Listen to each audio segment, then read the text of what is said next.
person on a merry-go-round, and they're taking 0.3 times they go around each second. That's a frequency. And I know that because the units on that are revolutions per second, but I also know that because it's how many times something's happening per second. A per second thing is a frequency, whereas if it were a period, it would be seconds. So we've got 0.3 revolutions or rotations per second.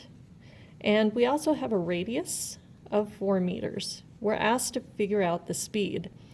This is one of the most useful equations that we have that's not on your AP sheet. And that's that speed is equal to the distance that something goes divided by time if it's constant speed, which it is in uniform circular motion. The distance is going to be a circumference, so 2 pi r.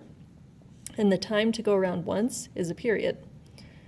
So if you remember nothing else, remember that, especially when we get to gravitation in the spring. That's really, really, really useful, that equation. So if we want to figure out period is equal to 1 over frequency. That is on your AP sheet, helpfully.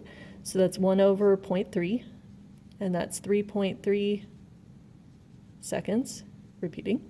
So that's 2 pi times our radius of 4 divided by 3.3. And when all is said and done, we plug that into our calculator, we end up with 7.5 meters per second. Okay, so now we've got our person standing on our merry-go-round. So here's the merry-go-round platform. And there's a handle somewhere so that they can hold on to stuff. As it's circling around, they're trying to fling off because of inertia. They're going to fly to the side.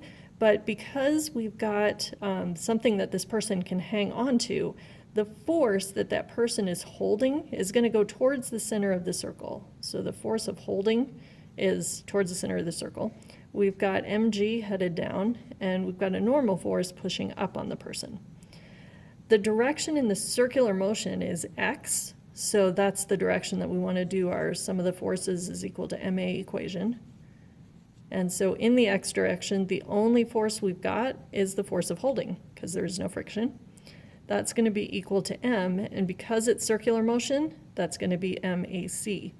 So that force of holding is going to be equal to the mass times v squared over r, since a is equal to v squared over r if it's centripetal. So then that's going to be 50 times our speed, which was 7.5 squared, divided by our radius of 4, and that ends up being 710 newtons.